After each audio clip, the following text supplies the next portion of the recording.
Cette histoire commence avec un groupe d'aventuriers qui viennent de sceller quelque chose de très dangereux.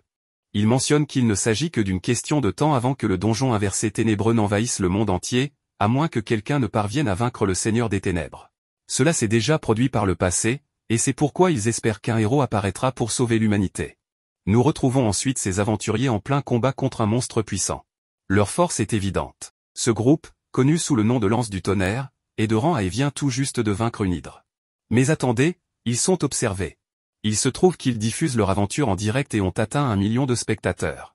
Impressionnant, ces aventuriers ne sont pas seulement puissants, ils sont aussi très populaires. Cependant, Yuk, notre protagoniste, décide de quitter la Lance du Tonnerre. Simon, le chef du groupe, veut comprendre pourquoi. Yuk lui explique que les récompenses ne sont pas équitables, une critique qu'il formule depuis toujours. Cette fois, il prouve qu'il a raison, car sa récompense est dérisoire. Simon lui rappelle que, bien que les aventuriers forment des groupes, ils restent indépendants et les gains sont proportionnels aux contributions. Barry, un autre membre, estime que c'est correct ainsi et que Yuk devrait au moins être reconnaissant de recevoir un peu d'argent, même s'il ne combat pas et profite des objets des autres. Yami partage cet avis, considérant que Yuk n'est utile que pour préparer les diffusions. Camilla, une autre membre, conseille à Yuk de contribuer davantage s'il veut plus de récompenses. Yuk lui rétorque que ses propos sont injustes, car il l'aide souvent grâce à sa magie. Elle élude ses paroles, et Simon conclut qu'il devra supporter la situation, car aucun autre groupe ne l'acceptera. De plus, Simon lui reproche d'avoir atteint le rang B grâce à une faveur d'une amie d'enfance et que Lance du Tonnerre, un groupe de rang A, l'a accepté par pitié. Cela montre qu'il se moque de son départ, car il n'a aucune importance pour eux. Humilié, Yuk décide de partir. Le chef lui laisse une dernière chance de revenir sur sa décision, mais Yuk reste ferme. Nous découvrons alors la ville de Clovey, surnommée la Cité des Aventuriers. C'est une ville prospère, dotée de nombreuses avancées technologiques.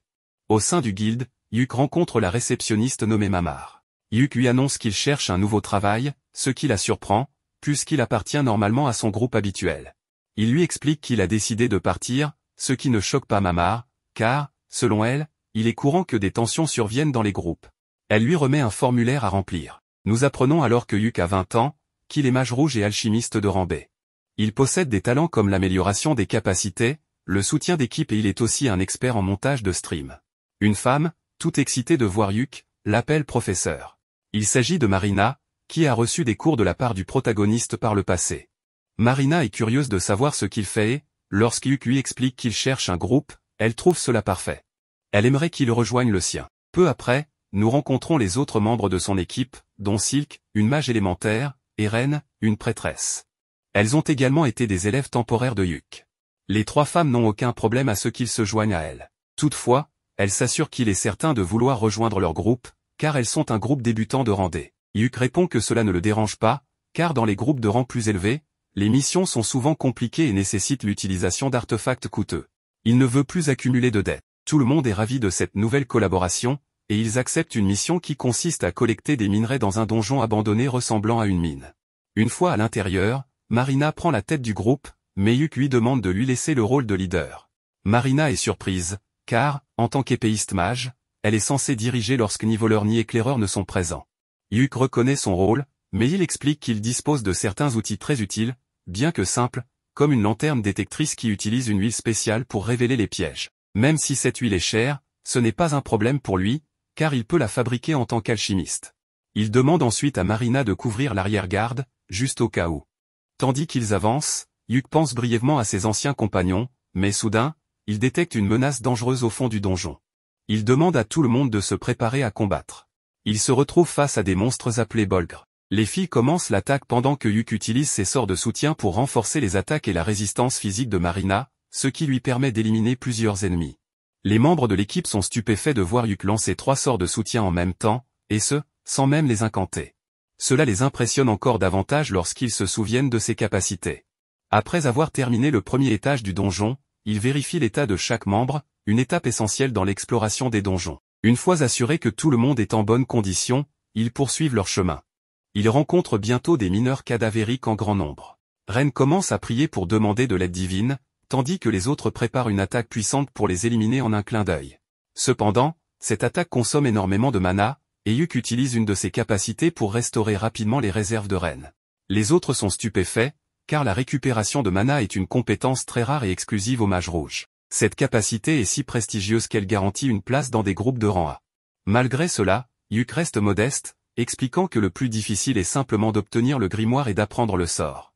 Enfin, Yuk utilise de l'eau bénite pour recouvrir les traces des morts vivants, empêchant ainsi qu'ils ne les poursuivent. Silk est surprise par l'utilisation d'étendues d'un matériau extrêmement coûteux par Yuk. Ce dernier explique qu'il le fabrique lui-même en purifiant les cendres laissées par les morts vivants après leur disparition, bien que cette tâche soit généralement réservée aux prêtres. Les filles, impressionnées par son savoir, se réjouissent de l'avoir dans leur groupe. Yuk leur propose même d'apprendre tout ce qu'il sait, ce qui les rend encore plus heureuses. Arrivés à l'endroit où ils commenceront la recherche de minerais, le groupe décide de se reposer. Pendant ce temps, Yuk prépare quelque chose. Sortant une bourse magique, il utilise divers ingrédients pour concocter une soupe de fruits de mer fraîchement cuisinée. Ren, émerveillé par le chaudron luxueux utilisé, apprend qu'il s'agit d'un artefact magique que Yuk a trouvé dans un château. Marina, affamée, n'attend pas longtemps avant de goûter au repas. Rapidement, Yuk transforme la pose en un véritable festin miniature. Manger dans un donjon est inhabituel, mais pour Yuk, tout semble possible. Alors qu'il savoure la nourriture, Silk remarque que le plat semble imprégné de mana. Dotée d'une grande sensibilité au mana, elle demande des explications. Yuk révèle que la cuisine, pour lui, est une forme d'alchimie. Sachant qu'ils devront extraire des minerais, il a mis tout son cœur dans cette préparation pour leur donner des forces. Silk, impressionné, est sans voix, tandis que les autres savourent simplement leur repas. Le groupe atteint le 4e étage et tombe sur un roc lizard, un monstre regorgeant de minerais. Yuk utilise un sort de ralentissement pour immobiliser la créature, tandis que Marina l'attaque avec sa capacité d'épée magique, réussissant à la vaincre. Cependant, cette technique consomme énormément de mana, laissant Marina épuisée. Yuk lui conseille de continuer à s'entraîner pour gagner en endurance et restaure son mana pour qu'elle puisse se remettre en action. Il est maintenant temps d'extraire les minerais. Utilisant une pioche de rupture, Yuk commence à récolter une grande quantité de ressources pendant que les filles les collectent. Après un moment, Silk note qu'il leur en faut encore davantage. Yuk suggère de descendre au 6e étage après avoir vaincu le boss du niveau, une idée qui effraie le groupe. Le boss, un gigantesque crabe surnommé le crabe d'acier, est redouté pour sa puissance. Malgré leurs inquiétudes, Yuk les rassure et promet de s'occuper lui-même du boss pour prouver son utilité. Contre l'avis des filles, il insiste. Une fois face au boss, Yuk décide d'y aller seul et sort un artefact pour enregistrer le combat, une habitude qu'il a prise. Les filles lui suggèrent plutôt de diffuser le combat en direct, trouvant cela très divertissant. Le protagoniste n'a aucun problème à s'occuper seul du combat, mais avant tout, il demande quel est le nom du groupe. Le petit détail, c'est qu'ils n'en ont pas encore, n'étant pas officiellement enregistrés au sein de la guilde. Marina pense que c'est l'occasion idéale pour choisir un nom. Après quelques réflexions, elle propose trèfle. Selon elle, les 3 filles représentent les 3 feuilles du trèfle, et le protagoniste en est la 4e, celle qui porte chance. Tout le monde trouve cette idée excellente et décide de l'adopter. Une fois la mission terminée, ils enregistreront officiellement ce nom de la guilde. Comme le combat sera diffusé en direct, Yuk suggère que le groupe l'accompagne pour que cela soit une véritable performance d'équipe. Cependant, les filles estiment qu'il peut gérer cela seul. Après avoir activé son bouclier protecteur, Yuk commande à son artefact de commencer la diffusion en direct. Il ouvre la porte et fait face au redoutable crabe d'acier. Le combat commence avec le monstre attaquant violemment, mais Yuk esquive avec aisance. Il enchaîne rapidement une série de sorts, ralentissement, poison, paralysie, cécité et même un sort d'évanouissement, maîtrisant ainsi totalement le boss. Enfin, il utilise un puissant sort de gravité pour porter le coup fatal. Le crabe, complètement anéanti, ne représente plus une menace. La transmission terminée, Marina exulte de joie, incapable de contenir son excitation. Les filles, impressionnées, louent les capacités incroyables de Yuk. Elles se réjouissent aussi du fait qu'elles pourront vendre le crabe pour une somme importante, car Yuk l'a soigneusement rangé dans sa bourse magique pour le ramener aux guildes. Mais ce n'est pas tout, un coffre apparaît comme récompense pour avoir vaincu le boss.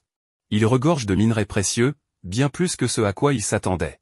Cette mission du groupe Trèfle ne pouvait pas mieux se terminer. Comme vous l'avez peut-être vu auparavant, le contenu à la mode actuellement concerne principalement les streams d'aventuriers ou les versions enregistrées et éditées sous forme de guides stratégiques. Certains préfèrent une approche plus détendue en cuisinant ou en fabriquant des potions dans des donjons. Ces streams génèrent énormément de publicité, ce qui pousse les compagnies à rechercher les groupes les plus prestigieux et les plus populaires. Vous savez, exactement comme cela fonctionne dans notre monde réel. En ce moment, les gens sont stupéfaits que le protagoniste ait vaincu le crabe d'acier sans bouger un seul doigt. Pendant leur voyage en carrosse, le protagoniste demande à tout le monde ce qu'il pense du nouveau membre du groupe, c'est-à-dire lui-même. Les filles sont clairement impressionnées et ravies de l'avoir comme compagnon. Il leur demande si cela ne leur semble pas étrange que leur ancien professeur ait soudainement rejoint leur groupe, mais elle n'y voit aucun problème. En fait, Silk propose qu'il devienne le chef du groupe, car il agit déjà comme tel et, de toute évidence, il est le plus puissant. Hyuk, cependant, pense ne pas mériter ce rôle, car il vient à peine de les rejoindre la veille. Mais les filles ont déjà décidé, il sera leur nouveau leader. Après avoir réfléchi quelques secondes, il finit par accepter, mais leur demande de lui dire immédiatement si elles ne sont pas satisfaites de son travail en tant que chef. Pendant ce temps, dans les ruines d'un certain château, au 4e étage, l'ancien groupe du protagoniste est en difficulté. Ils réalisent à quel point il leur était utile, même si cela ne leur semblait pas évident auparavant. Ils n'ont d'autre choix que de fuir. Jamie est blessée, et Camilla n'a plus de mana ni de potion pour la soigner, car c'était le protagoniste qui s'en occupait. Barry n'en a pas non plus, encore une fois parce que c'était le protagoniste qui les achetait. Cork, le nouveau venu, a une potion, mais il refuse de la donner à Simon, car il l'a achetée avec son propre argent. Après tout, le groupe lui avait dit que chacun devait se débrouiller seul. Cependant, face au danger mortel qui menace Jamie, Cork finit par céder. De l'autre côté, nous voyons le groupe Clové célébrer leur premier succès. Hyuk leur annonce qu'ils ont reçu une récompense pour avoir accompli leur mission. Bien que ce ne soit pas grand-chose, ils ont également gagné un bonus grâce au bon état du crabe d'acier. Hyuk demande à Silk comment les récompenses étaient réparties auparavant. Elle explique qu'elle gère l'argent et qu'ils ont un fonds commun pour économiser et acheter une maison, car passer de taverne en taverne n'est pas très pratique. Le protagoniste trouve ce système parfait et dit qu'il s'adaptera sans problème, puisque c'est dans l'intérêt du groupe. Pendant ce temps, Simon et les autres membres de l'ancien groupe discutent de leurs mésaventures et estiment qu'ils n'ont jamais été aussi mal en point. Ils reprochent à Cork d'être un lâche, et tous semblent d'accord. Cork, cependant, leur rétorque qu'ils sont idiots, car les ennemis de cet étage ont un sens de l'odorat si développé qu'ils auraient dû prévoir d'apporter des potions anti-aggro. Simon et Barry ne veulent pas admettre leur faute pour ne pas s'être préparés à l'avance. Cork, excédé, les traite d'incapables et déclare qu'ils quittent le groupe, car ils ne les supportent plus. Le protagoniste, ayant entendu tout cela, observe la scène. Marina demande ensuite ce que le groupe fera demain. Silk lui rappelle qu'ils suivront la recommandation de Hyuk, pour chaque mission accomplie, ils se reposeront 2 jours. Pour l'instant, il annonce qu'il ira acheter des provisions comme des potions, des parchemins, et qu'il fabriquera de l'eau sacrée avec les cendres des mineurs cadavériques. Ils conviennent de se retrouver dans 3 jours à la guilde des aventuriers et décideront alors quelle mission accepter. Cependant, un événement attire l'attention, on commence à diffuser la vidéo du combat de Hyuk contre le crabe d'acier. Elle devient virale. Ce qui est surprenant, c'est que les gens parlent très bien de lui et de son groupe. La vidéo génère énormément de vues. Les 2 présentateurs sont enthousiasmés par le fait qu'un mage rouge ait accompli une telle prouesse. Ils annoncent que le groupe s'appelle Clové et espèrent qu'il insufflera un vent de fraîcheur dans le monde des aventuriers. Cela ne plaît évidemment pas à l'ancien groupe du protagoniste, et les critiques ne tardent pas. Ils pensent que Hyuk s'est joint à un groupe de bas niveau juste pour briller. Malgré cela, Clové célèbre le début prometteur de leur nouvelle aventure, et Hyuk ne peut retenir quelques larmes de bonheur. Cependant, un certain individu semble très mécontent du comportement du protagoniste. Le lendemain, notre protagoniste se trouve à la guilde des aventuriers et s'adresse à Mamar. Il lui demande une mission qui offrirait beaucoup d'expérience et une bonne récompense pour 3 débutantes. Mamar trouve qu'il en demande trop, mais le protagoniste est convaincu que son groupe peut gérer des missions allant jusqu'au rang B. Elle lui propose alors une mission, récupérer des pierres dans une zone récemment occupée par une bête dangereuse. Il commence à y réfléchir, et c'est à ce moment que les filles arrivent. Il leur parle de la mission, et Marina, sans perdre une seconde, accepte. Mamar enregistre donc la mission. Le protagoniste leur demande 1 minute pour leur donner les détails, ce qu'il n'a pas eu le temps de faire puisque les filles ont accepté sans même l'écouter. Il explique que même si elles sont déjà allées dans la forêt d'Ordan, où se déroulera la mission, cette fois, une créature extrêmement dangereuse s'y trouve. Les filles ne s'attendaient pas à cela, mais elles affirment que ce n'est pas un problème, elles ont besoin d'expérience et d'argent. Elles sont persuadées qu'avec Hyuk à leur côté, tout se passera bien. Ils conviennent de se retrouver dans 1 heure. Entre-temps, Mamar donne le reçu de la mission à Hyuk. Elle avait tout orchestré pour que Clové accepte cette mission. La dernière mission de Clové a gagné énormément de popularité, et le public réclame plus de vidéos de leurs aventures. Le protagoniste n'a pas le choix, il décide de profiter de l'occasion pour accroître encore la popularité du groupe. Cependant, cet individu étrange continue de l'observer, visiblement très en colère, sans que l'on sache pourquoi. Alors que Hyuk se promène en ville, il remarque qu'il est suivi de manière flagrante. Malgré ses efforts pour échapper à son poursuivant, il finit par se retrouver face à lui. Cet homme, furieux, exige que Hyuk quitte le groupe Clové. Hyuk lui répond que cela n'a aucun sens, car il est actuellement le leader et n'a rejoint le groupe que 3 jours plus tôt. L'individu n'en revient pas et devient agressif, affirmant qu'il aurait dû être le vrai leader. Il commence à dire des choses insensées, comme quoi il l'a fait pour elle et qu'il mérite davantage cette place. Le protagoniste, pensant que cet homme est simplement ivre, utilise un sort pour le faire trébucher et le calmer. Pendant qu'ils se rendent sur leur mission, Silk explique que ce type s'appelle Bezio. C'est un individu qui a demandé à plusieurs reprises à rejoindre le groupe et qui, pire encore, croyait leur rendre service en le faisant. En résumé, c'est un personnage un peu fou et très lourd. Yuk raconte qu'il l'a laissé dans la rue, mais qu'il le signalera à la guilde à leur retour de mission. Et si cet individu continue d'insister, il prendra des mesures plus sévères. Cette déclaration rend les filles heureuses, surtout Marina. Le protagoniste en profite pour lui offrir quelques bonbons. En examinant les détails de la mission, il découvre qu'ils auront besoin de 3 pierres de la cascade de Yomom, qui devrait se trouver sur la rive du lac. Mais un obstacle se dresse devant eux, une créature dangereuse, probablement un ours, un cerf-loup ou même un sanglier, des animaux typiques des forêts. Yuk demande si elles ont déjà été dans cette forêt, et elles répondent que oui, mais qu'à l'époque, il n'y avait aucun animal dans la zone. Cette révélation alerte le protagoniste, car cette forêt devrait normalement être pleine de vie. Cela signifie qu'elles ont eu beaucoup de chance, la créature était probablement déjà là, mais elles ne l'ont simplement pas croisée. Le protagoniste décide alors d'utiliser son caméra pour enregistrer tout l'affrontement avec la bête. Même en cas de fuite, tout sera capturé. Ren demande pourquoi faire cela, et il explique qu'il est essentiel d'identifier la créature en premier lieu. Si le groupe est en danger, la guilde observera tout et enverra des renforts. Et s'ils réussissent à vaincre la bête, la vidéo servira de preuve pour réclamer leur récompense. Ils arrivent finalement à la forêt, près du lac. Yuk explique clairement que si les choses tournent mal, il ne faut pas hésiter à fuir rapidement. Ils commencent alors à enregistrer, lançant officiellement leur mission. Marina demande si elle doit aller en première ligne, car ce n'était pas le cas dans la précédente aventure. Yuk lui répond que ce n'est pas nécessaire, car il n'y a pas de piège ici, et les créatures attaquent généralement par derrière. Silk s'inquiète pour Yuk, mais il la rassure en précisant qu'il porte une armure magique qu'il a trouvée dans un donjon il y a quelque temps. Cette armure lui offre une grande protection, si bien qu'il ne sera pas facile de le mettre hors de combat. Ren confirme qu'elle s'en doutait, il s'agit d'un habit de sorcier, un équipement qui non seulement offre beaucoup de défense, mais amplifie également la magie du porteur et aide à régénérer son mana. Encore une fois, il n'y a donc pas lieu de s'inquiéter si Yuk est en arrière-garde. Ils arrivent enfin à la cascade. Yuk ordonne à son caméra de commencer l'enregistrement.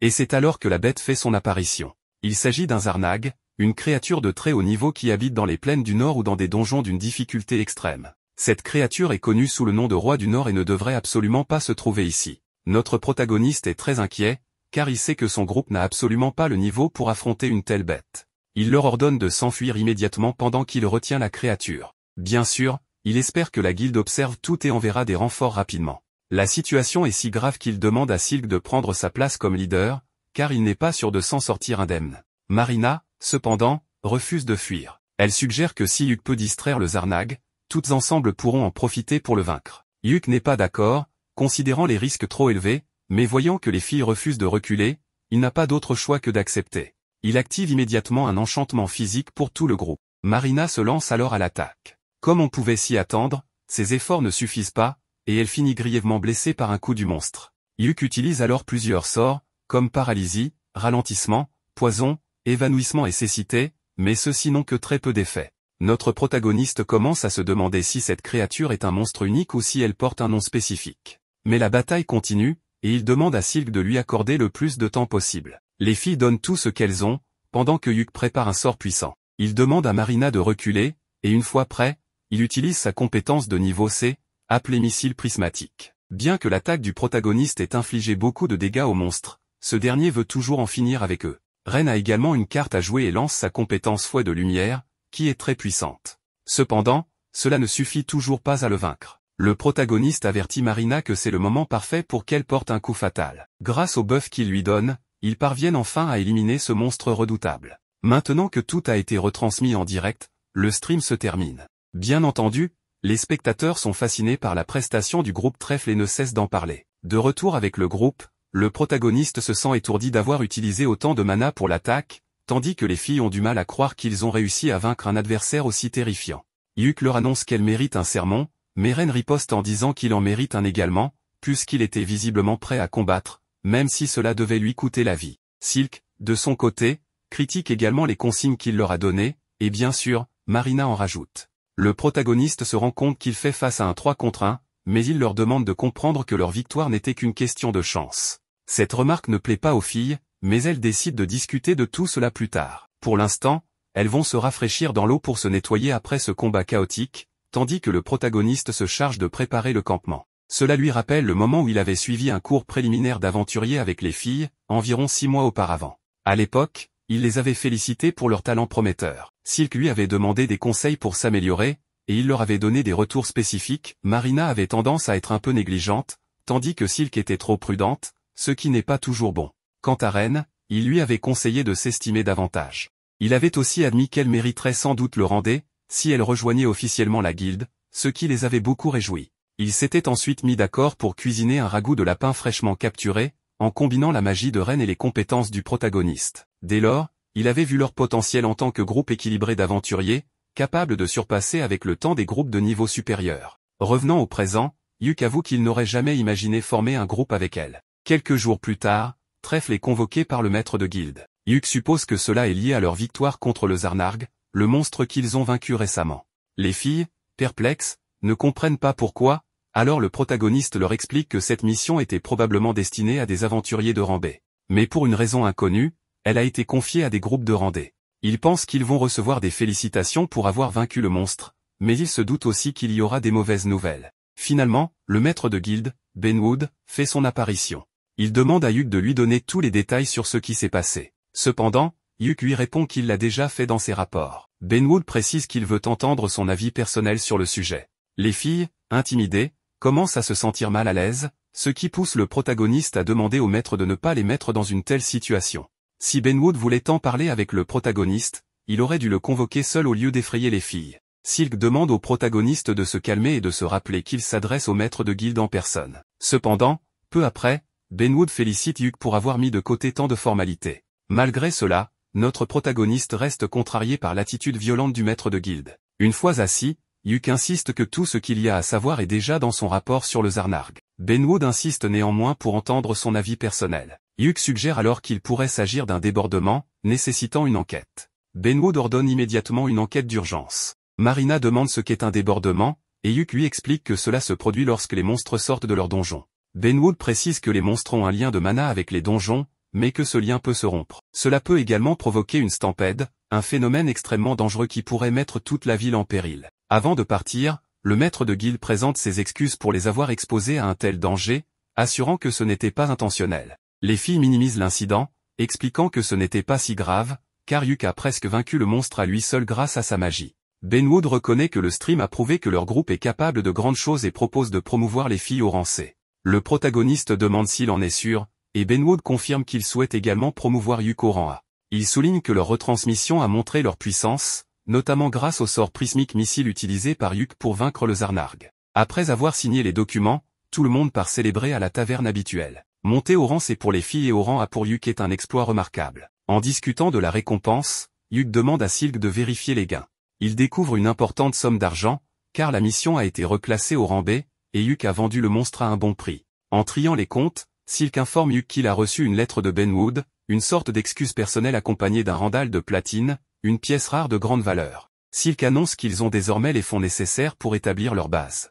L'ambiance est donc à la célébration. Plus tard, Ren demande au protagoniste s'il a un rêve, car elles viennent de réaliser le leur et souhaitent désormais l'aider à atteindre le sien. Yuk les remercie et révèle son rêve, atteindre le dernier étage du donjon des ténèbres insondables, un endroit légendaire contenant un portail vers l'abîme. Il souhaite voir de ses propres yeux la frontière entre ce monde et l'inframonde. Il raconte qu'un de ses oncles avait réussi à atteindre ténèbres insondables, bien qu'il n'ait pas pu terminer le donjon. Yuk admire cet oncle depuis son enfance et a toujours rêvé de suivre ses traces. La rouquine trouve cela fascinant et propose même de retransmettre l'exploration en direct. Yuk, cependant, leur rappelle que ce n'est pas une tâche à prendre à la légère, l'accès au donjon nécessite une autorisation gouvernementale et un groupe de rang A au minimum. Cela n'effraie pas les filles, qui s'enthousiasment pour ce nouvel objectif collectif. Le prochain défi du groupe Trèfle est donc clair, ils iront dans le donjon des ténèbres insondables, quoi qu'il en coûte. En attendant, le groupe de Yuk est devenu la sensation du moment. Bien qu'ils aient fondé Trèfle il y a à peine un mois, ils figurent déjà parmi les groupes les plus populaires. Simon, de son côté, a du mal à croire que quelqu'un comme Yuk soit plus populaire que lui. Certains affirment que Yuk profite uniquement des missions de bas niveau, qu'il est médiocre et qu'il fait semblant d'être impressionnant. Mais l'envie se fait sentir, Simon apprend que Yuk a été promu au rang A récemment et s'inquiète de voir Yuk réussir si bien alors qu'il est lui-même dans une situation désespérée. Depuis que Yuk a quitté la lance du tonnerre, les nouveaux membres ont du mal à s'adapter et finissent généralement par abandonner le groupe rapidement. Les membres actuels sont tellement aveuglés qu'ils blâment tout le monde sauf eux-mêmes pour cette situation. Simon est particulièrement frustré de l'absence de Jamie. Camilla explique qu'elle n'avait simplement pas envie de venir et qu'elle s'éloigne progressivement du groupe en général. Pendant ce temps, Jamie regarde le stream de Yuk et de son groupe. Peut-être qu'elle commence à ouvrir les yeux sur la situation du moins, on l'espère. Barry suggère de demander à Yuk de revenir. Malgré ses défauts, il était capable de suivre le rythme du groupe, contrairement aux autres nouveaux membres. Camilla est d'accord, tout allait mieux quand Yuk était là. Simon ne pense pas très différemment et envisage même cette idée. Barry propose d'offrir une augmentation à Yuk pour le convaincre, en réduisant le salaire de Jamie, qu'il considère désormais comme inutile. Simon semble déjà avoir des plans en tête à ce sujet. De l'autre côté, le groupe Trèfle revient tardivement d'une mission et se dirige vers la guilde. En chemin, Marina interroge Yuk sur Mamar, remarquant qu'il semble bien s'entendre avec elle. Elle découvre que Mamar est l'une des plus anciennes membres du guilde et qu'elle connaît Yuk depuis ses débuts en tant qu'aventurier. La jalousie de Marina est évidente, mais elle essaie rapidement de détourner l'attention pour éviter que les autres ne s'attardent sur ses remarques. Peu après, Simon apparaît face à Yuk. Ce dernier demande aux filles d'aller parler avec Mamar pendant qu'il discute avec Simon. Ce dernier propose d'aller boire quelque chose, mais Yuk, fatigué de sa récente mission, refuse poliment.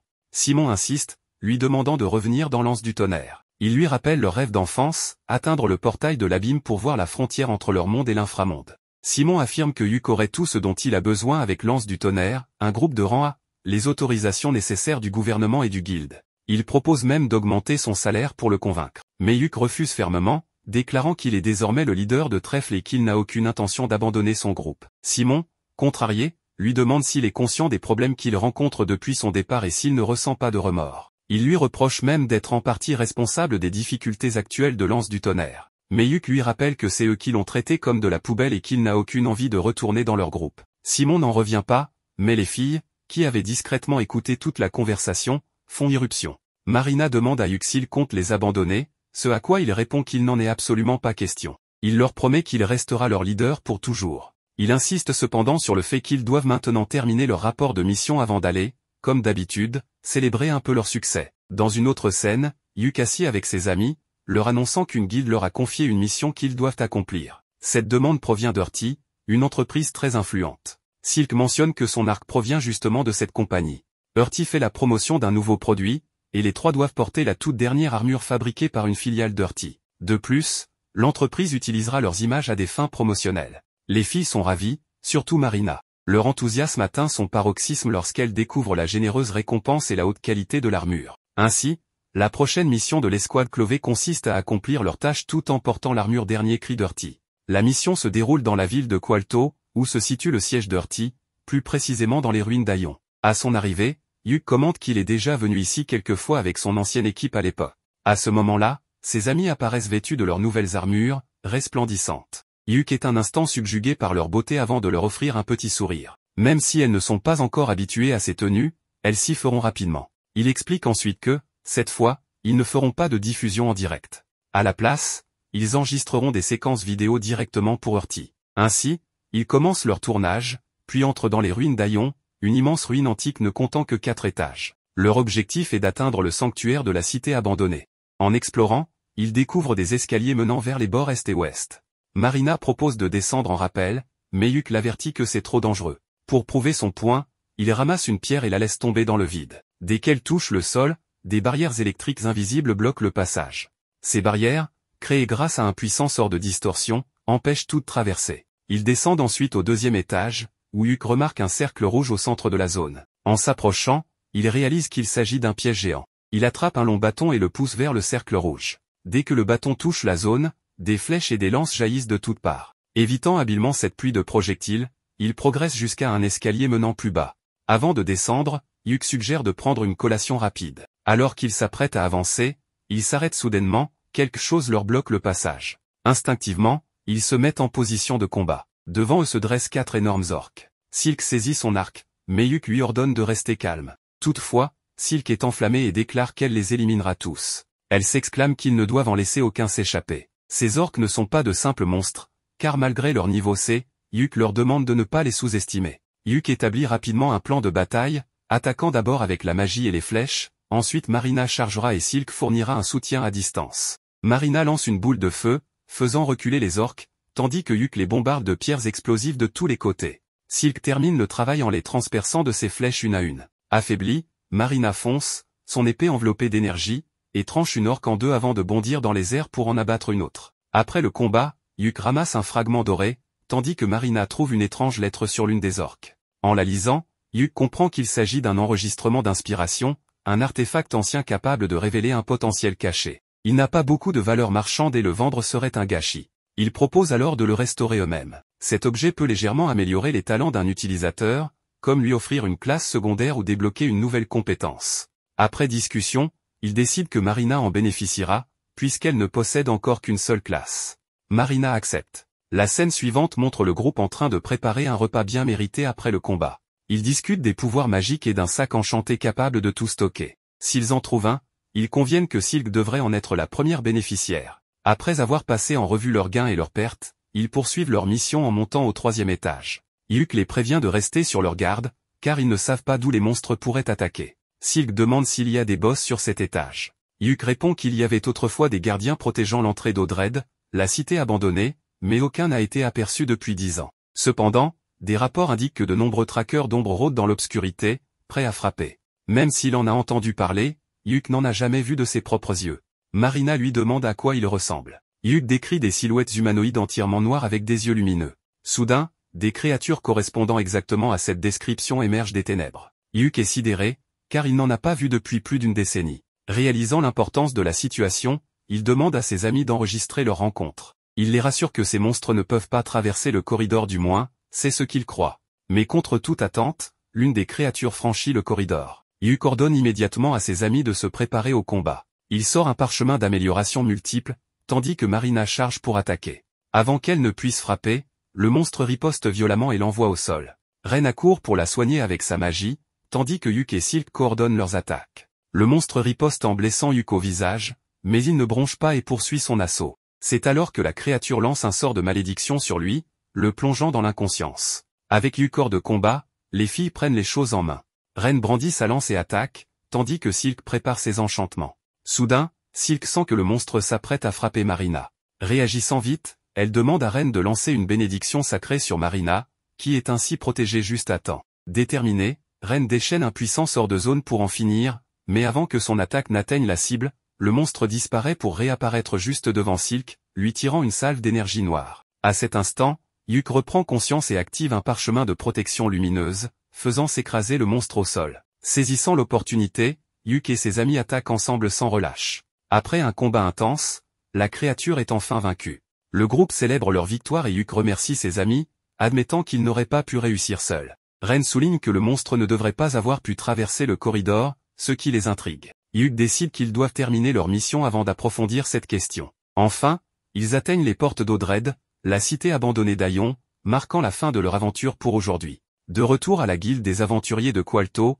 Yuk soumet son rapport et leurs images. La guilde demande une réunion avec son équipe après avoir entendu parler du traqueur d'ombre. En attendant, ils prennent 2 jours de repos bien mérités. Les filles sont ravies, elles veulent explorer la ville, découvrir ses artefacts et visiter le célèbre jardin botanique. Yuk leur promet de les accompagner où elles le souhaitent. Puis, repérant un restaurant, il leur propose de déguster du poulet rôti pour célébrer leur aventure. D'un autre côté, dans le canal souterrain de Moringan, nous retrouvons le groupe Thunder Pike, en train de manger dans les égouts et de se plaindre qu'ils n'ont rien de décent à manger. Ils regrettent l'époque où Yuk était là, car grâce à son étrange marmite, ils mangeaient bien mieux. Simon leur demande d'arrêter de se plaindre et leur ordonne de se préparer, car ils vont maintenant affronter les Bolgres. Barry est très confiant, et Simon lui demande s'il a préparé des potions, mais celui-ci répond qu'il n'en a pas besoin puisqu'ils ont Camilla. Cependant, cette dernière leur rappelle qu'ils ne peuvent pas toujours compter sur elle et que, de toute façon, les potions de mana sont très chères. Une dispute éclate, mais Simon leur ordonne de se taire et demande à Jamie de tout préparer pour la retransmission. Barry, de son côté, se moque d'elle en la traitant d'inutile. Un peu plus tard, on découvre que leur mission est encore un échec. Mamar les informe que leur réputation est en chute libre et que, s'ils continuent ainsi, leur rang d'aventurier sera déclassé. Il conseille alors à Simon d'accepter des missions plus faciles, lui proposant des missions de rang C. Mais Simon, indigné, lui rappelle qu'il est un aventurier de rang A. Mamar, imperturbable, lui rétorque que cela ne se reflète pas dans leurs résultats. Simon tente de se justifier en affirmant que ce n'est pas la faute de Thunder Pike, mais Mamar lui rappelle calmement qu'un échec reste un échec. Plus tard, alors qu'ils mangent, Simon reconnaît que les missions de haut niveau sont trop difficiles pour un groupe de seulement 4 personnes. Barry suggère alors de faire revenir l'homme à tout faire, Hugh. Après tout, Simon devrait être capable de le convaincre, puisqu'ils étaient amis d'enfance et que Hugh était presque comme son serviteur. Simon répond qu'ils doivent trouver quelque chose pour le faire revenir, comme aller dans les ténèbres insondables. Jamie est surprise d'entendre cela, et Simon explique que c'est le rêve de Hugh d'aller dans les ténèbres insondables. Il est donc probable que si on lui propose d'y aller, il accepte l'invitation. De plus, il pourrait coopérer avec d'autres groupes pour plus de sécurité. Mais en réalité, il n'aurait même pas besoin d'y aller pour de vrai, il suffirait de faire semblant. Après tout, le groupe de Hugh est seulement de niveau C, donc même s'il le voulait, il ne pourrait pas y aller. En entendant cela, Jamie pense que ces types sont vraiment irrécupérables. Pendant ce temps, de leur côté, Hugh informe les filles que le donjon des ruines d'Aion est fermé en raison d'une enquête. Alors qu'ils marchent dans les rues, de nombreuses personnes les reconnaissent et les encouragent, tandis que d'autres ne les voient que comme des novices. Cependant, Hugh leur assure qu'ils n'ont pas à s'inquiéter, car le monde est rempli de gens envieux. Il retrouve ensuite un agent immobilier pour acheter une maison qui servira de base. Il rejette la première, car une maison à un seul étage est une cible trop facile. Mais en voyant la deuxième, Hugh est immédiatement séduit, elle possède des chambres privées, un sous-sol servant de stockage, une salle commune et un accès à la terrasse. Tout le monde adore cette maison, mais l'agent immobilier, nommé Honday, souhaite leur montrer une dernière propriété. Cependant, en marchant dans la rue, Hugh se sent mal à l'aise en réalisant que cette maison est située non loin de la base de Thunder Pike. En apprenant cela, les filles informent Honday qu'il n'est pas nécessaire de voir la dernière maison, car elles sont déjà convaincues par la précédente. De plus, elles ne veulent absolument pas avoir Thunder Pike comme voisin.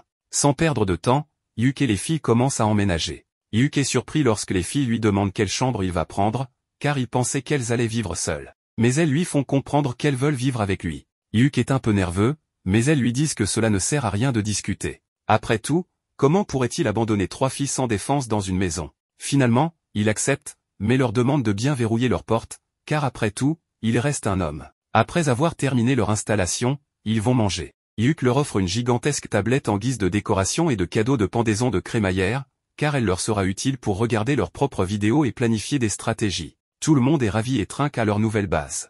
Mais à ce moment-là, une publicité de Thunder Pike apparaît sur l'écran, annonçant leur mission de trouver les ténèbres insondables. Les filles se tournent immédiatement vers Hugh, mais il leur assure que, bien que ce soit son rêve, il ne s'agit pas d'une course. D'ailleurs, son rêve a un peu changé ces derniers temps, car maintenant, il veut aller aux ténèbres insondables avec elle. À cet instant, un message magique de la guilde lui est parvenu. En la lisant, il découvre qu'il s'agit d'une demande de soutien venant de Thunder Pike. Il demande alors poliment à Mamar de les informer qu'il refuse de collaborer avec eux. Un peu plus tard, alors qu'il se promène en ville, Simon l'aborde directement et exige une explication. Mais Hugh lui répond très clairement qu'il n'a aucune intention de collaborer avec Thunder Pike. Il ira aux ténèbres insondables, mais pas avec eux. Il conseille même à Simon de réfléchir à ses choix une bonne fois pour toutes. Il fait déjà partie d'un autre groupe, et il est très malpoli et impoli de lui demander de revenir dans leur groupe. Simon, comme d'habitude, essaie de le blâmer pour tous ses échecs. Bien que Hugh soit agacé, il répond qu'il n'ose pas le rendre responsable d'avoir quitté Thunder Pike. On l'obligeait toujours à préparer les choses, à enquêter sur la mission, à collecter des informations sur le donjon. On lui confiait toutes les tâches qui n'étaient pas liées au combat, et il a supporté cela pendant longtemps en espérant qu'un jour il s'en rendrait compte. Mais ils n'ont jamais pensé à lui, alors il ne veut pas maintenant entendre parler de cette histoire d'amis. Ren lui prend la main, l'aidant à se calmer, et après s'être excusé auprès de Ren, Hugh décide de partir. Simon tente encore de le convaincre en lui expliquant que s'ils échouent à nouveau, Thunder Pike sera rétrogradé. Mais Hugh lui répond clairement que ce n'est plus son problème. 2 semaines plus tard, le maître de guilde informe Hugh qu'il est fort probable qu'un débordement soit en train de se produire, en montrant divers points sur la carte où des événements similaires ont eu lieu. Hugh demande ce qu'en pense l'Académie royale, et le maître de guilde lui répond qu'ils ne peuvent pas exclure la possibilité qu'il s'agisse d'un débordement. Surpris, Hugh lui demande si cela concerne la mission d'enquête sur les ténèbres insondables. Le maître de guilde l'arrête et explique que si cette mission a été approuvée, c'est probablement parce qu'elle est liée à la vague de monstres. Le maître de guilde confie alors à Hugh une mission pour son groupe, Trèfle, enquêter sur les ténèbres insondables. Mais Hugh objecte, expliquant qu'un groupe de rang C ne peut pas être envoyé sur une mission aussi dangereuse. Cependant, Benwood révèle que le groupe Scordia s'est retiré. Il précise qu'il ne demande pas à Hugh de conquérir l'endroit, seulement de l'étudier.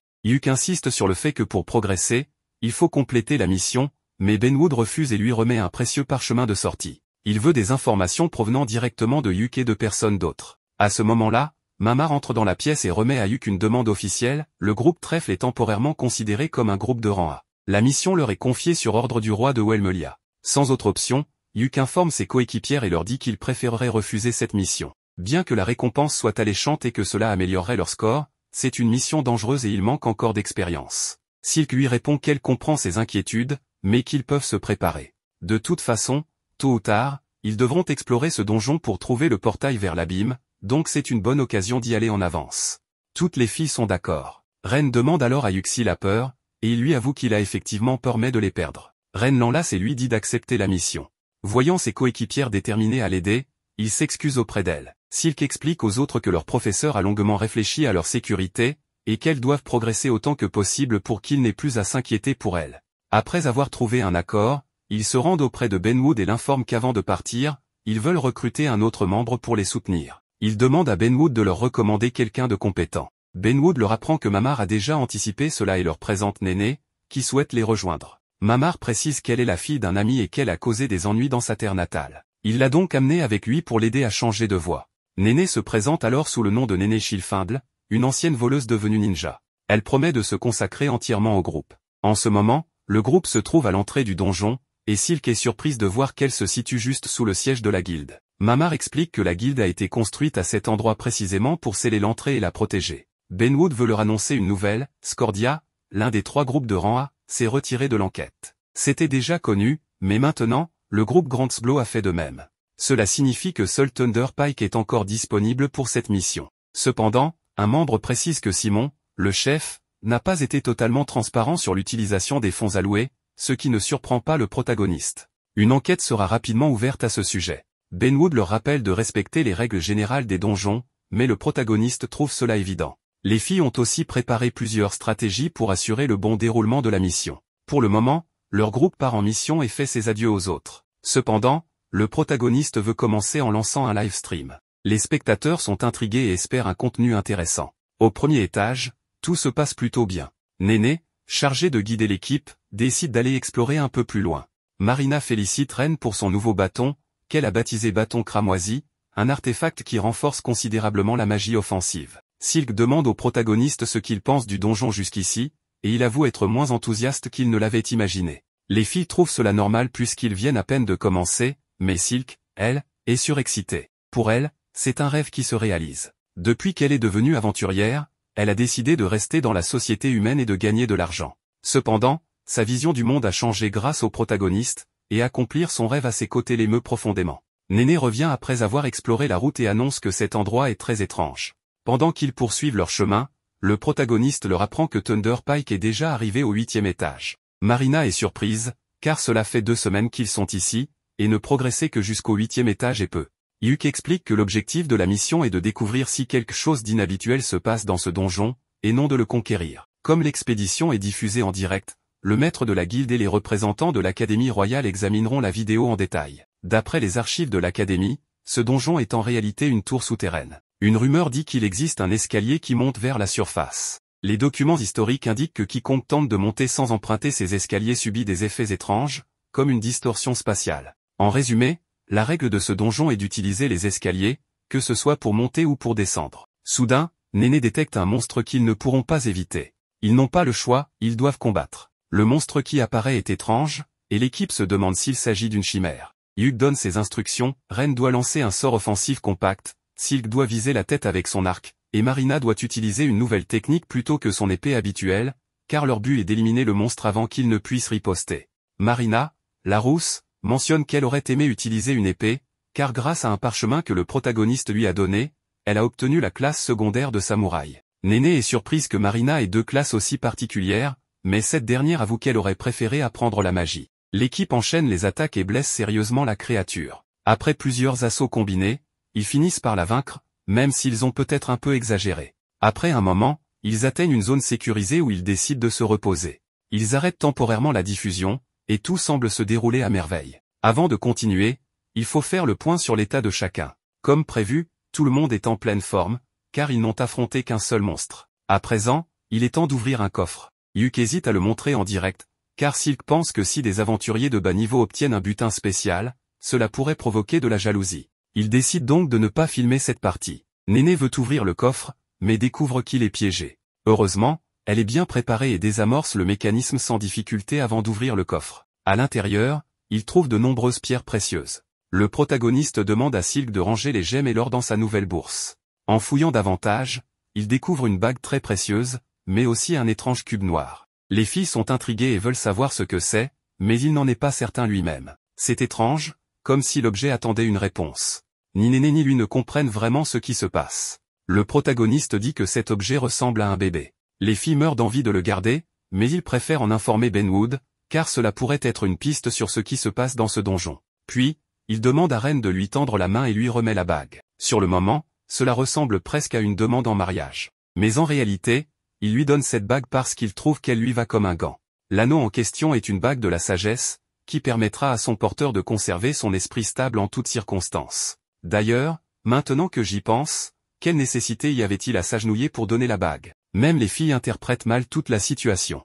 Un peu plus tard, Néné annonce avoir trouvé les escaliers menant au 2e étage. C'est une excellente nouvelle, car cela signifie qu'ils avancent plus vite que prévu. Le protagoniste la remercie, mais Néné répond que ce n'est rien, tout est grâce à cet artefact qui détecte les courants d'air et localise ainsi les sorties. Elle veut impressionner le protagoniste, mais comme il est habitué aux artefacts étranges, cela lui semble tout à fait normal. Le groupe fait à nouveau une pause, et Hugh veut savoir ce qu'il pense du donjon jusqu'à présent. Les filles trouvent le terrain étrange, mais le plus surprenant reste sans aucun doute le monstre rencontré au début, celui avec une tête de requin. Hugh est du même avis et ajoute que le coffre aussi était inhabituel. Un monstre qui ne devrait pas être à cet étage et un coffre non répertorié mérite une inspection approfondie. Les filles ne comprennent pas pourquoi il insiste là-dessus, mais le protagoniste leur demande si elles ne trouvent pas étrange qu'il y ait un coffre dans la zone sécurisée du 1er étage. Normalement, la valeur des trésors, comme la puissance des monstres, dépend de la dangerosité du niveau. Pourtant, ce coffre contenait une bague très rare et un cube sombre que personne n'a réussi à identifier clairement.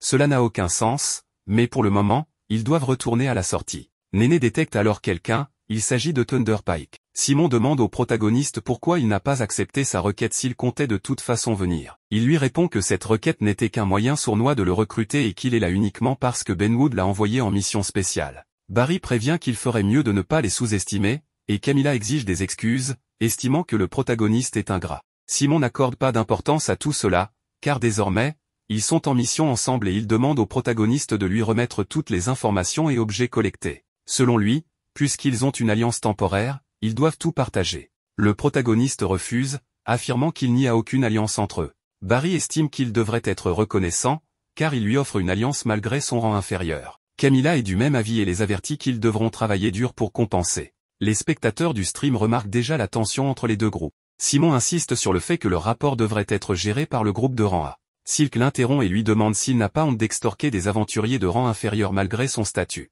Barry lui ordonne de se taire, tout comme Camilla, et il la méprise pour être une elfe noire, ce qui est évidemment inacceptable. Les autres filles s'indignent de ses propos, mais Simon leur ordonne de se taire, affirmant qu'il parle uniquement avec Hugh. Le protagoniste explose de colère et hurle à Simon de la fermer immédiatement. Il considère Silk comme un membre de sa famille et ne laissera personne lui manquer de respect. Simon tente à nouveau de manipuler Hugh pour l'apaiser, mais ce dernier en a assez. Il leur dit clairement qu'il trouve répugnant de devoir collaborer avec eux et leur répète qu'il ne travaillera jamais avec Thunder Pike. 2 jours plus tard, Benwood informe Thunder Pike que plusieurs plaintes ont été déposées contre eux. Parmi les plaignants figurent des sponsors, le Conseil elfique, l'Union civile de Wellem et même le quartier général de la guilde. Simon ne comprend pas pourquoi, estimant que c'est le groupe inférieur qui les a insultés et perdu son sang-froid. De plus, il continue d'insulter l'elfe noir, ce qui exaspère Benwood. Ce dernier est furieux de leur attitude insupportable et leur rappelle que leurs commentaires discriminatoires ont été diffusés en direct devant tout le monde, ce qui a terni l'image du royaume.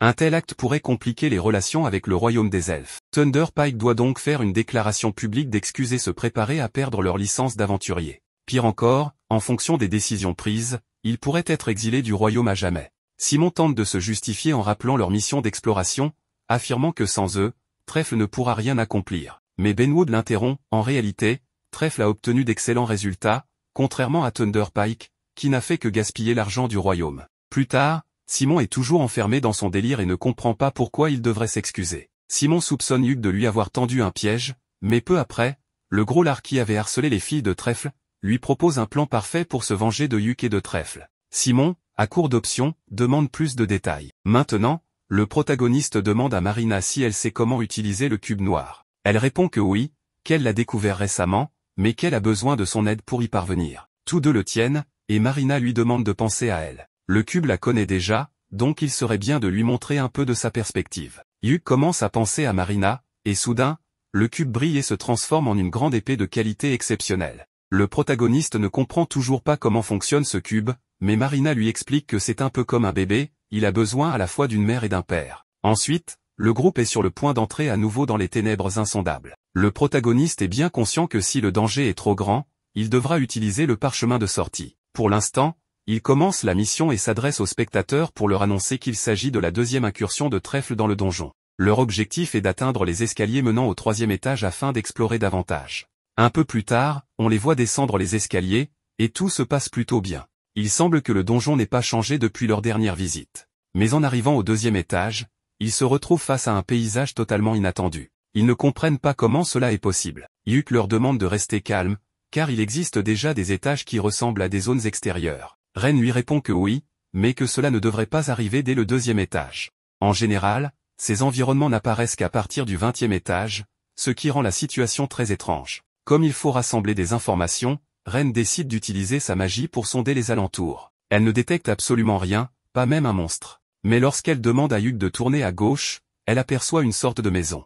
Malheureusement, ses yeux commencent à fatiguer, alors il va falloir aller voir sur place. Silk trouve cela fascinant qu'il y ait une maison ici, et Hyuk est d'accord, c'est très étrange de trouver une maison intacte dans un donjon. Il y a forcément quelque chose d'anormal. De plus, il est inquiet à propos du soleil visible dans ce monde, s'il s'agit d'un artefact, d'accord, mais si c'est un vrai soleil, cela signifie que la nuit pourrait être dangereuse.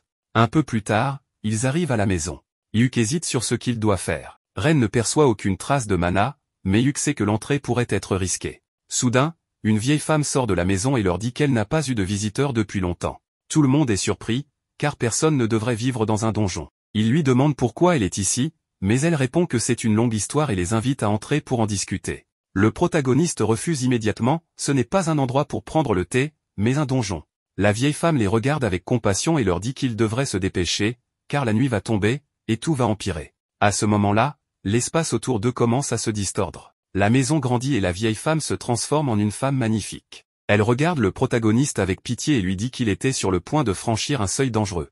Elle lui demande s'il savait qu'il ne devait pas entrer, car elle adore les hommes intelligents. Cette femme n'est autre que la déesse Perséphone, la souveraine de la vie et de la mort. Perséphone est surprise que le protagoniste la connaisse. Elle leur explique qu'elle passe son éternité à guider les âmes des morts et qu'elle trouve fascinant qu'ils soient arrivés jusqu'ici. Mais elle les prévient, maintenant qu'ils sont là, ils ne pourront plus en ressortir vivants. Sans perdre une seconde, le protagoniste s'incline et lui dit qu'ils se reverront lorsque son temps sur cette terre arrivera à sa fin. Perséphone l'observe attentivement et lui dit qu'elle se souviendra bien de ses paroles. Quelque chose arrive alors au protagoniste, mais il dit aux autres de courir vers les escaliers immédiatement. Pris d'une grande urgence, il utilise son enchantement physique pour accélérer leur fuite. Il réalise que la présence de Perséphone signifie que cet endroit est littéralement le royaume des morts. Après une course effrénée, le groupe parvient finalement à s'échapper et à survivre. Mais ils sont complètement épuisés. Avoir passé la nuit dans le royaume des morts les a tant affaiblis que le protagoniste ne peut même plus utiliser sa récupération de mana. Cependant, ce qui inquiète le plus les filles, c'est ce qui est apparu sur son visage, une marque étrange. Il semble qu'il ait été maudit par Perséphone, et même Ren ne peut pas la retirer. Hyuk leur dit de ne pas s'inquiéter, il ira au temple une fois rentré chez lui. Pendant qu'il mange, Hyuk réfléchit. Il pense que cet endroit était les pleines cendres de l'épopée de Remazurka, et que les mots qu'il a adressés à Perséphone, nous nous reverrons quand mon heure viendra, sont exactement les mêmes que ceux du héros de l'épopée. C'est peut-être ce qui lui a permis de survivre. Il explique que ce royaume est un monde en dehors du leur, régi par Perséphone. Il est enfermé dans un cycle sans fin où le jour symbolise la paix et la nuit représente la mort. Cela signifie que lorsqu'ils étaient là-bas, tout était inversé, le jour et la nuit, la vie et la mort, la jeunesse et la vieillesse. Il pense que cela doit être une caractéristique propre aux ténèbres insondables. D'après lui, le portail vers l'abîme est en réalité un passage vers un autre monde. Ren lui demande quel est le lien entre cela et les ténèbres insondables. Hyuk pense que cette dernière réplique en fait le monde auquel elle est connectée. En d'autres termes, les ténèbres insondables est un donjon qui émule un autre monde. Le portail de l'abîme doit traverser plusieurs dimensions, y compris celle-ci.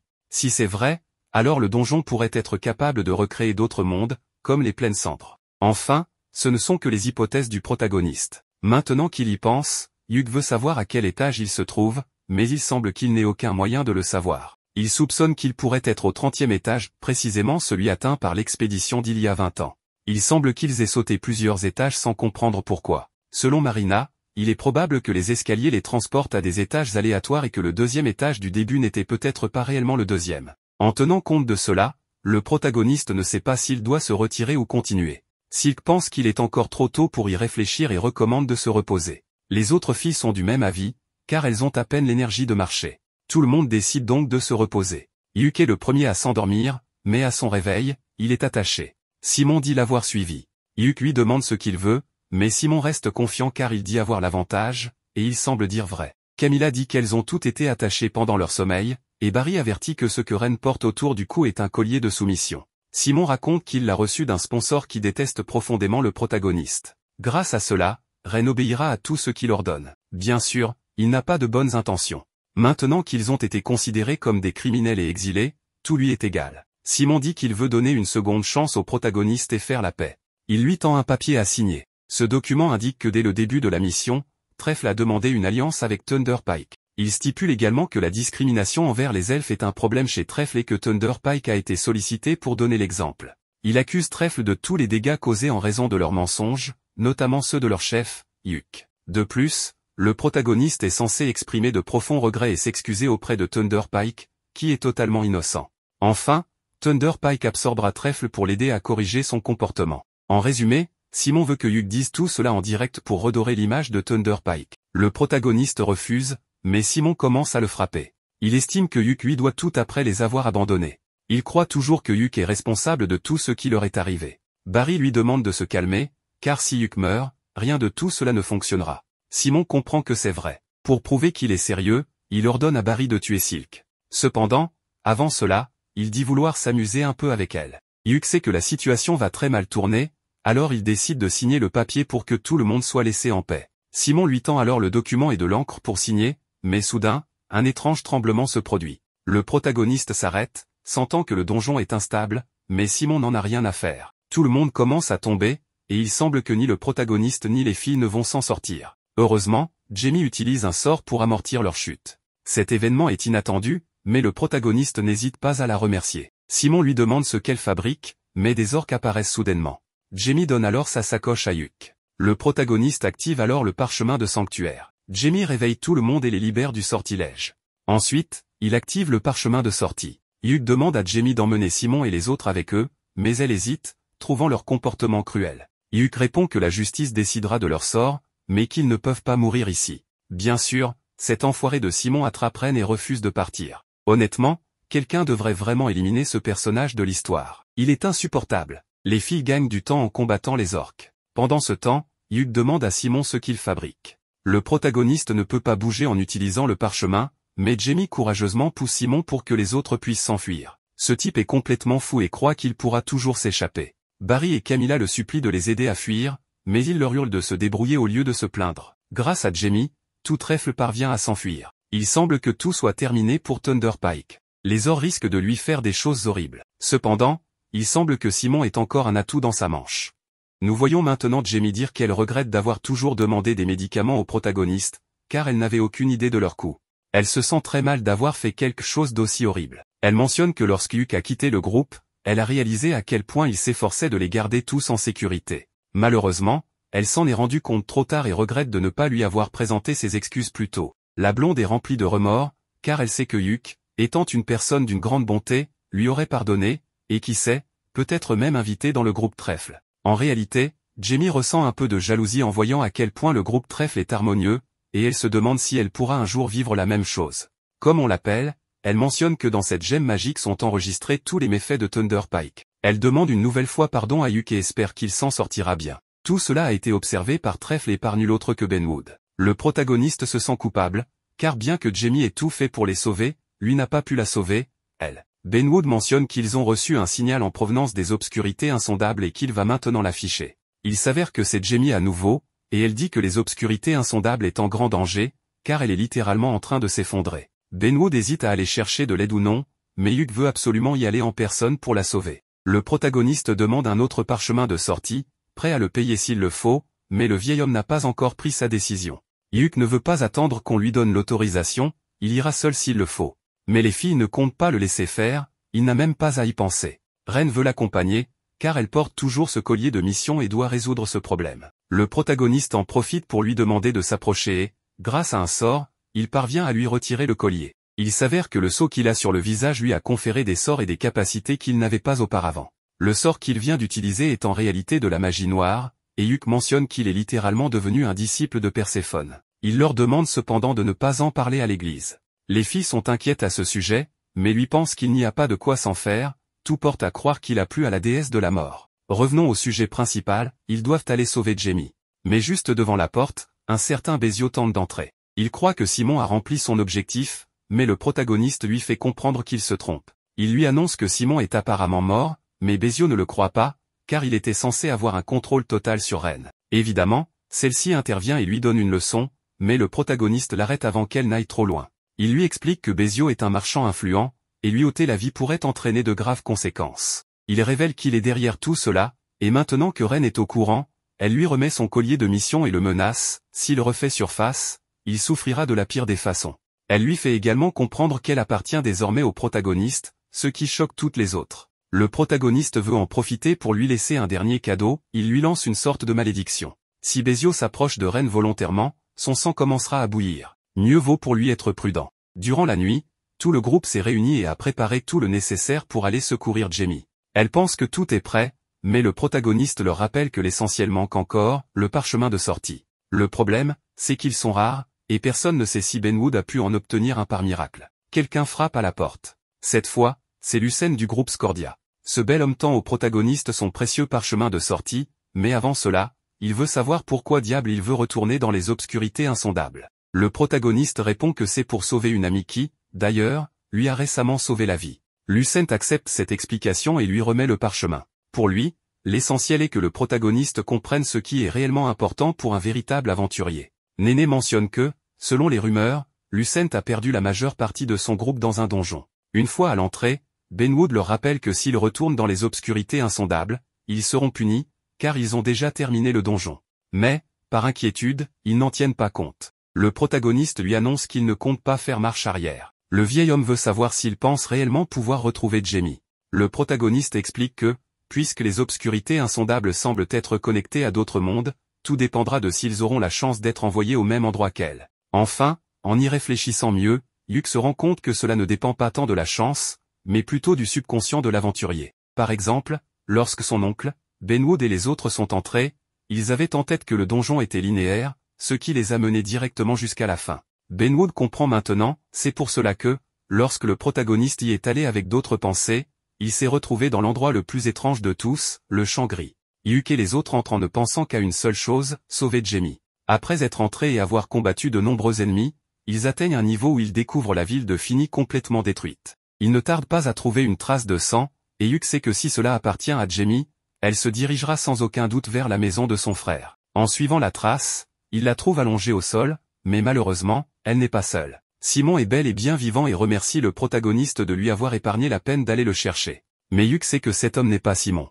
En fait, Silk remarque qu'il ressemble étrangement à ce monstre sombre et harceleur d'il y a plusieurs épisodes. Le protagoniste comprend immédiatement ce qui s'est passé, parmi les artefacts donnés par Bézio, il y en avait plusieurs de dangereux, ce qui pourrait expliquer cette transformation. Simon, ou du moins ce qu'il reste de lui, veut que Hugues s'excuse et attaque immédiatement. Le protagoniste active ses buffs physiques, et Marina est la première à l'affronter. Le problème est que Simon semble posséder une régénération surhumaine, ou plutôt, il est littéralement immortel. Profitant de cette capacité, il veut tout prendre à Hugues, y compris ses compagnons. Le protagoniste utilise un parchemin de bouclier de lumière et sait qu'il doit éliminer Simon au plus vite, sinon il ne pourra pas sauver Jamie. Tout le groupe l'attaque en même temps, lui infligeant de graves blessures, mais Simon se régénère à une vitesse absurde. Il promet de se venger de Hugues pour l'avoir abandonné, le tenant toujours responsable de son sort. Hugues se souvient de son ami Simon d'autrefois, quand tout était différent. Malgré cela, il récite un puissant sort et lui lance un missile prismatique, le condamnant à subir ce pouvoir pour l'éternité. Le corps de Simon commence à se déformer de façon horrible. Le protagoniste lui explique que ce sort restera actif jusqu'à sa mort, car il a été modifié en utilisant la malédiction de Perséphone. Ren essaie de soigner Jamie, mais malgré les potions utilisées, sa blessure ne se referme pas. Jamie explique que c'est à cause de l'effet de l'épée de Simon, en d'autres termes, elle est condamnée. Elle semble avoir accepté son sort, mais Hugues refuse de la laisser mourir. En utilisant la marque de Perséphone, il active une capacité rare qui referme complètement sa blessure, bien qu'il s'évanouisse après. Ren confirme que Jamie est hors de danger, une excellente nouvelle. Il est temps de rentrer, mais un groupe entier de Shadow Stalkers arrive pour achever Simon.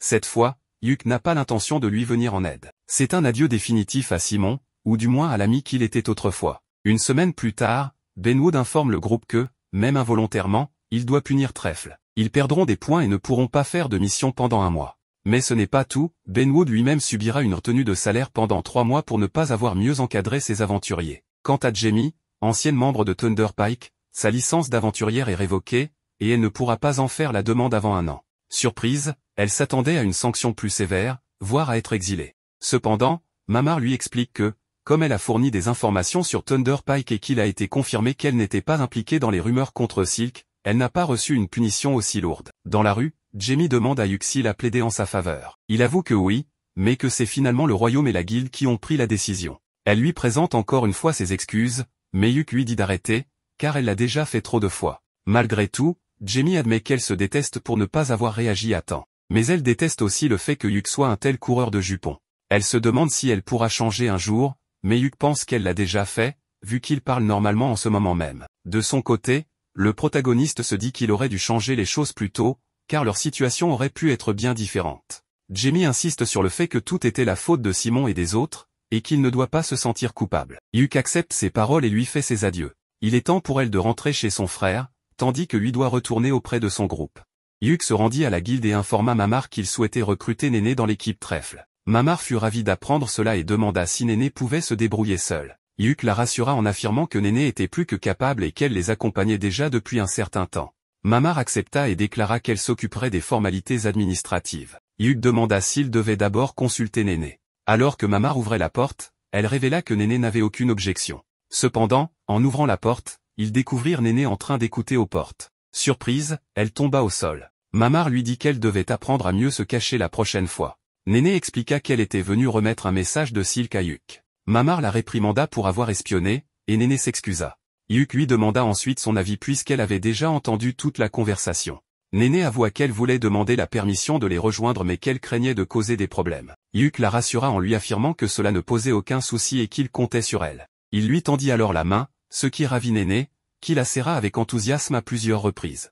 Mamar avertit Néné de ne pas causer de problème à l'équipe. Néné promit qu'elle accomplirait ses tâches avec sérieux. Mamar prit ensuite Néné dans ses bras, lui disant qu'elle lui manquerait et qu'elle se sentirait seule sans elle. Elle lui demanda d'écouter Yuk, car il était désormais son chef, et lui confia entièrement sa responsabilité. Yuk acquiesça et emmena Néné avec lui.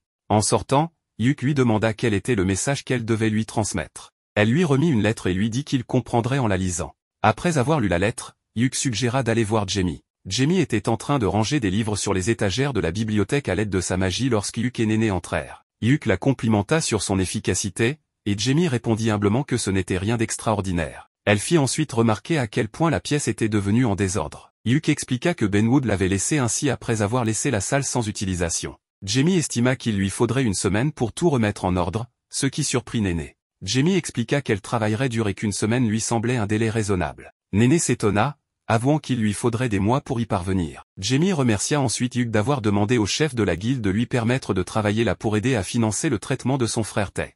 Yuk s'enquit de la santé de son frère, et Jamie répondit avec joie que grâce aux médicaments fournis par Yuk, Tech allait beaucoup mieux. Elle lui exprima sa gratitude et demanda s'il avait besoin de quelque chose d'autre. Yuk lui annonça que Silk l'avait invité à dîner ce soir pour une discussion importante. Jamie demanda de quoi il s'agissait, mais Yuk avoua ne pas en être certain. Cependant, il fit remarquer que son service touchait à sa fin, ce qui tombait à point nommé. Jamie accepta sans hésiter. Alors qu'ils marchaient ensemble, Jamie remarqua que la ville n'accumulait pas de neige. Néné mentionna qu'elle n'aimait pas le froid et préférait la chaleur. Yuk se remémora son village natal, couvert de neige, et se rappela des jeux avec Simon et ses enfants. Il s'arrêta soudainement, ayant une pensée soudaine. Jamie et Néné remarquèrent son trouble, et Jamie fit remarquer que ses pensées étaient clairement visibles sur son visage. Néné ajouta que les autres filles s'inquiétaient aussi pour lui. Jamie le rassura en lui disant que quoi qu'il pense, cela lui correspondait, car il avait tendance à être imprudent. En arrivant chez eux, Yuk tint la porte ouverte et invita les filles à entrer en disant « Les dames d'abord ». Jamie trouva son geste inhabituel et plaisanta en disant qu'il devrait aussi leur ouvrir la porte de manière plus élégante. En entrant, elles furent surprises par une pluie de décorations. L'équipe annonça avec enthousiasme que Jamie et Néné étaient officiellement acceptés dans Trèfle. Les deux filles furent ravies. Néné déclara avec joie qu'elle faisait désormais partie de l'équipe. Jamie accusa Hugh de les avoir trompés, et il lui demanda timidement pardon avant de les inviter à l'intérieur. Tandis que Néné rejoignait l'équipe avec enthousiasme, Jamie hésita à franchir le seuil. Hugh lui demanda si elle n'était pas satisfaite de la décision. Jamie assura qu'elle en était ravie mais qu'elle avait l'impression de leur avoir causé trop de soucis. Silk s'approcha et devina qu'elle faisait référence à Thunder Pike. Jamie admit que Simon avait été cruel, Barry encore pire, et que Camilla l'avait méprisée. Elle avait l'impression d'être aussi insignifiante qu'eux. Silk la rassura en lui disant que tout cela appartenait au passé et qu'elle faisait désormais partie de leur équipe. Elle lui rappela qu'elle leur avait sauvé la vie. Le reste de l'équipe se rassembla autour d'elle, lui prenant les mains et lui affirmant qu'elle était l'une des leurs et qui lui devait la vie. Ils reconnurent aussi ses compétences en tant qu'éclaireuse et son importance pour l'équipe. Hugh lui dit que le passé était derrière eux et qu'ils avanceraient ensemble en tant qu'équipe. Jamie, bouleversé, acquiesça et se mit à pleurer. Les filles l'entourèrent immédiatement d'une étreinte chaleureuse. Hugh déclara qu'il était temps de célébrer, et ils préparèrent un festin. Il annonça qu'il fêterait l'intégration officielle de Néné et Jamie à l'équipe. Maria fit remarquer qu'ils étaient maintenant 6 membres et demanda si un trèfle n'avait normalement que 4 feuilles. Jamie expliqua que dans le langage des fleurs, un trèfle pouvait symboliser la gloire ou le prestige. Maria complimenta Jamie sur son intelligence, et Hugh approuva en déclarant « La gloire, ça sonne bien ». Il déclara ensuite que leur objectif serait d'élever l'équipe trèfle à de plus grands sommets. Ils trinquèrent ensemble. Plus tard dans la nuit, Hugh accompagna Jamie chez elle. Elle s'excusa de lui avoir demandé de l'accompagner. Il la rassura en disant qu'il ne pouvait pas la laisser rentrer seule la nuit. Il avoua ensuite que lorsqu'il était arrivé en ville, il avait été fasciné par sa beauté éclatante, différente de tout ce qu'il avait connu. Jamie plaisanta en lui demandant si son opinion avait changé. Ils évoquèrent ensemble leurs souvenirs et réalisèrent combien ils avaient évolué. En rentrant chez lui, Hugh trouva Reine seule. Elle lui expliqua que les autres aidaient Néné à déménager ses affaires de chez Mamar. Hugh fut surpris qu'il n'ait pas attendu le matin, mais Reine expliqua qu'ils étaient pressés. Elle mentionna aussi qu'elle avait perdu à pierre-feuille-ciseaux et devait donc faire la vaisselle seule. Hugh lui proposa de l'aider à essuyer les assiettes. Pendant qu'ils travaillaient ensemble, Reine plaisanta en disant qu'il ressemblait à un jeune couple marié. Embarrassé, Hugh faillit laisser tomber une assiette. Un mois plus tard, Hugh se rendit à la guilde, où Mamar lui annonça une nouvelle surprenante, un nouveau donjon avait été découvert, une première depuis 10 ans. La nouvelle mission qui se profilait allait changer l'avenir de l'équipe trèfle. De retour à la maison, Hugh croisa Maria, qui devina immédiatement qu'il avait obtenu une nouvelle mission. Hugh fut choqué de la rapidité avec laquelle elle l'avait compris. Maria lui dit avec assurance qu'elle le connaissait trop bien. Hugh demanda ensuite des nouvelles des autres, et Maria l'informa que Silk était dans sa chambre, Reine prenait un bain, et qu'elle-même se rendait à la guilde pour rencontrer Jamie. Reine apparut bientôt, les cheveux encore mouillés, et demanda à Hugh de l'aider à les sécher. Alors qu'il s'exécutait, elle lui demanda s'il leur avait trouvé une nouvelle mission.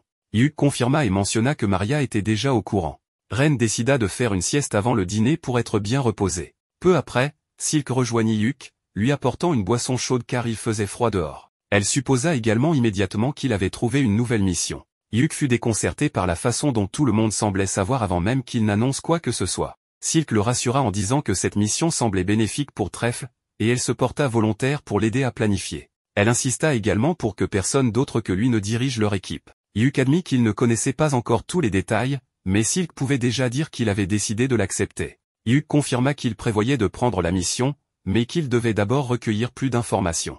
Il demanda à Silk de vérifier leurs provisions et de s'assurer qu'ils avaient tout ce dont ils avaient besoin pour l'expédition. Avant de partir, Silk demanda à Hugh de parler à Jamie lorsqu'il arriverait à la guilde. Hugh fut perplexe jusqu'à ce que Silk explique que ce n'était pas à propos de la mission, mais de la célébration ce soir-là. L'équipe avait décidé d'organiser une fête pour commémorer leur retour à l'aventure, et il voulait que Jamie et son jeune frère se joignent à eux. En entendant cela, Hugh courut avec enthousiasme vers la guilde, pensant qu'il n'y avait pas de meilleure occasion pour Trèfle de faire son retour dans les donjons. Sur le chemin de la mission, Marina est surexcitée. Explorer un nouveau donjon a toujours été une expérience fascinante pour elle. De leur côté, le protagoniste et Reine sont enthousiastes pour une autre raison, Salmutaria, la nation voisine de Duna, est spécialisée en alchimie. Ils espèrent donc y trouver des artefacts intéressants. Après avoir parcouru une distance interminable, le groupe arrive enfin à Duna, la cité du commerce. L'ambiance y est animée et dynamique. Les aventuriers en profitent pour goûter aux spécialités locales et rechercher des artefacts rares. Reine remarque rapidement qu'il y a beaucoup d'aventuriers en ville. Hugh suppose qu'ils ont été attirés par l'annonce du nouveau donjon. En observant leurs vêtements, il est évident que certains viennent d'autres pays. Il identifie notamment des aventuriers originaires de Salmutaria, une nation féodale où le rang et la lignée sont primordiaux. Les aventuriers aperçus plus tôt portaient des tenues similaires, ce qui signifie qu'ils appartiennent probablement à la même famille. Marina trouve l'idée d'uniformiser leurs vêtements séduisantes et propose que tout le groupe adopte une tenue assortie. Les autres filles adorent l'idée. Le protagoniste, lui, doit désormais réfléchir à un moyen de la concrétiser. Néné leur signale qu'elle aperçoit la guilde des aventuriers, alors le groupe s'y dirige. Pendant que le protagoniste et Silk vont rencontrer la maîtresse de la guilde, les autres partent à la taverne pour récolter des informations. Big Mom, ou plutôt Maniela, la maîtresse de la guilde d'Una, les accueille. Elle leur demande s'ils sont au courant des détails de la mission. Le protagoniste explique que Benwood ne leur a donné qu'un aperçu sommaire. Silk s'interroge, devront-ils cartographier le donjon? Maniela répond que ce ne sera pas nécessaire. Une fois l'exploration terminée, elle engagera des professionnels pour cette tâche. Concernant les objets trouvés, elle précise que tout ce qu'ils récupèrent leur appartient, à condition que ces artefacts passent une inspection préalable. Celle-ci servira à les enregistrer dans la base de données et à s'assurer qu'ils ne sont pas dangereux. Voyant Huck la regarder avec suspicion, Maniela plaisante, elle ne trame rien de louche. Mais elle le félicite tout de même pour sa méfiance, une qualité précieuse, surtout lorsqu'on est entouré de filles aussi charmantes. Le protagoniste s'excuse, mais Maniela n'en prend pas ombrage. Désormais, ils sont partenaires d'affaires. Elle veut savoir quand ils comptent entrer dans le donjon. Silk propose qu'ils se reposent d'abord quelques jours après ce long voyage. 3 jours plus tard, ils s'aventureront enfin dans le donjon. Maniela approuve, c'est une sage décision. Elle comprend mieux pourquoi Benwood les tient en si haute estime. Elle demande alors au protagoniste s'il sait qui elle est. Évidemment, Huck n'en a aucune idée. Elle lui révèle alors qu'elle faisait partie d'Anubis et a été la première à atteindre le dernier étage des ténèbres insondables. En résumé, l'oncle du protagoniste était son collègue. Maniela veut voir de quoi il est capable. En attendant, elle leur remet une carte indiquant un logement que la guilde leur a réservé. En chemin, Silk avoue avoir été nerveuse face à Maniela. Le protagoniste aussi, elle imposait le respect. Heureusement, elle s'est montrée bienveillante et leur a même trouvé un logement sans qu'ils ne le demandent. C'est un soulagement, ils économiseront du temps et pourront explorer plus facilement la ville. Pendant ce temps, à la taverne, Marina semble avoir des ennuis. Le protagoniste s'approche pour comprendre la situation. Des étrangers, parlant salmutarien, insistaient pour que les filles leur servent à boire. Improvisant, le protagoniste leur parle dans leur langue et affirme que toutes ces filles sont ses épouses et qu'il les comble d'amour chaque nuit. En réalité, il voulait simplement dire qu'elles sont sa famille. Mais son manque de maîtrise du langage le laisse incertain quant à ce qu'il a réellement dit. Quoi qu'il en soit, la tension retombe et les étrangers s'éloignent. Marina explique qu'un des hommes a tenté de lui toucher l'épaule. Ren lui a aussitôt infligé une correction magique. Huck est soulagé d'être arrivé à temps. Sinon, qui sait ce qui aurait pu se passer? Le protagoniste explique que Salmutaria est un pays où les hommes dominent les femmes, ce qu'il désapprouve totalement. Mais c'est leur culture. Marina se demande alors pourquoi ces hommes sont partis aussi vite. Silk trouve cela intriguant. D'après leurs coutumes, ils auraient dû réagir avec plus de violence. Le protagoniste pense que c'est lié à leurs croyances. Les punitions là-bas sont sévères en fonction des fautes commises. S'ils avaient tenté de piller ces biens, ils auraient été en droit, au nom de Dieu, de les piller en retour. Finalement, même sans bien connaître la langue, Huck a prononcé les mots parfaits. Marina lui rappelle l'idée des tenues, car cela pourrait être utilisé pour que tous les habitants de ce pays comprennent quelles sont ses épouses, évitant ainsi de futurs problèmes. Huck se sent un peu embarrassé mais admet que c'est une excellente idée. Ren veut lui dire quelque chose, elle a remarqué que son salmtarien était très mal prononcé. Le protagoniste est surpris et lui demande ce qu'il a exactement dit, mais elle se met simplement à rire. Plus tard, ils arrivent enfin à l'auberge, où ils sont accueillis par la propriétaire des lieux, qui s'avère être une grande fan du groupe Trèfle. Silk est enchantée par l'endroit, car elle a remarqué que les esprits y sont particulièrement détendus. Selon elle, c'est comme être dans un sanctuaire en pleine forêt. Toutes les filles partagent son avis, et la propriétaire les remercie pour leurs compliments. Elle mentionne que la guilde couvrira tous les frais, donc ils peuvent consommer tout ce qu'ils désirent. Marina demande si les repas sont inclus, et la propriétaire lui répond que oui, elle peut manger autant qu'elle le souhaite. Elle ajoute d'ailleurs qu'elle l'a vu dans un stream, où elle mangeait énormément, ce qui plonge la pauvre rousse dans l'embarras. De plus, la propriétaire leur révèle que l'auberge leur est entièrement réservée pendant leur séjour en ville, et elle les invite à se sentir à l'aise. Silk la remercie chaleureusement, expliquant qu'elle n'aurait pas pu se sentir plus à l'aise, surtout pour une première visite ici. Ensuite, la propriétaire leur rappelle qu'ils peuvent choisir leur chambre, mais elle souhaite aussi leur montrer l'attraction principale de l'auberge, des bains thermaux, une scène incontournable dans tout anime. Plusieurs membres du groupe ne savent pas ce que c'est, alors Néné leur explique qu'il s'agit d'eau chaude naturelle qui jaillit de la terre et possède des propriétés curatives. Au début, certains hésitent à s'y baigner, mais ils finissent par s'y plonger. Après cela, ils profitent d'un bon repas, et Marina est aux anges. Elle irait même jusqu'à envisager de s'installer ici définitivement. 2 jours après, le protagoniste leur annonce que le lendemain, ils entreront dans le nouveau donjon, et qu'ils doivent donc revoir leur plan d'action. L'idée est de suivre la même approche que dans la crypte des ténèbres insondables, ils retransmettront en direct leur avancée,